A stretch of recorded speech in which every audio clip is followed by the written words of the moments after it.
Atlar kala. Алик Сафи мыннан 5 ел элек үз фермерлык эшен башлап җибәргән. Ул чагында аның хуҗалыгында атлары һәм сарыклары булган. Бүгенге көндә районда аягында нык басып торучы фермерларның берсе ул. 75 баш сыер тирлеге бар. Көненә бер баштан 20 килограмм сөт савып алалар. Моннан тыш аның шәхси ярдәмче хуҗалыгында атлар, үгезләр асрала. Әмма бүгенге көндә фермерның планнары эшчәнлекне тагын да киңәйтү түгел, ә мөгезле эре тирлекләрне бетерү. Сәбәбе җитди. Жирсіз фермерское хозяйствоға барып болмай. Бетін нәрсені сатып алып, нетіп, бенкинге пішені де керек, саламы да керек, зерновойлар да керек. Нәрсе деп әтемінде ауыр бенкинге субсидирование почти юкті етерге бола. Даже проблемалар мына үскен тірлікні де итлерін завайтерге орын юк. Приходится через посредников сатырга юнбеге. Ауыр. Мы не общаемся. Сделайте, пожалуйста, так, чтобы мы общались как-то больше.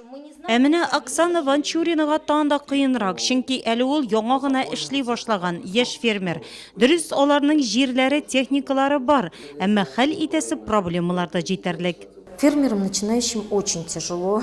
Башлап җибәрүче фермерларга бик кыен, техника бар, әмма аларның кайберләре бик иске инде. Шуның аркасында без күбесенчә югалтабыз да.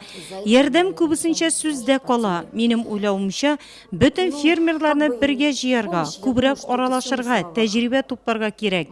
Шул чагында гына без ныклап аякка басачакбыз. Алга таба да бик үсәсе килә, әмма әлегә андый мөмкинлек юк. Я хочу сказать, что, наверное, мы более встанем на ноги. Районда 59 крестьян фермер хуҗалыгы исәпләнә. Шуның 47-се тирлекчелек һәм кырчылык белән шөгыльләнә. Быелның 8 айы буенча алынган мәгълүматларга караганда, районда 22 мең тонна сөт савып алынса, шуның 2,4 меңе фермерлар хуҗалыгына туры килә. 140 тонна ит җитештергәннәр. Соңгы 5 елда безнең районнан грант алу өчен бәйгеләрдә 19 фермер катнашкан. Быел Илназ Гыйниятуллин үз эшен башлап җибәрүче фермер һәм Ришат Саттаров тирлекчелек фермаларын үстерү программасы буенча грант откан. Тагын да үсү өчен дәүләтнең ярдәме бик кирәк ди фермерлар. Киңәшмәдә бик актив булды алар. Хәл ителәсе проблемалар шактый. Киекле авылы фермеры Равил Мустафинны сарыкларга субсидия булмау борчый. Биккол авылы фермеры Вахид Вилданов тирлекләрне үстереп тә итен сата алмау мәсьәләсен күтәрде. Үткән елны без 44 баш 250 килодан санасак та инде 10 тонна артык ит була. Үзебез үстергән тирлекләрнең итләрен үзебез сатырга авыр. Без бары тигенде таныш белешкә и кемнәргә ит кирәк инде, менә реклама, объявление шушларны реализовать итәбез. Кирәк һәрбер фермердан күпме тирлек елнау ит суеп сдавать итәләр икән, аны инде районның садик мәктәпләренә биреп, менә шулай урнаштырсак, бик яхшы булыр иде.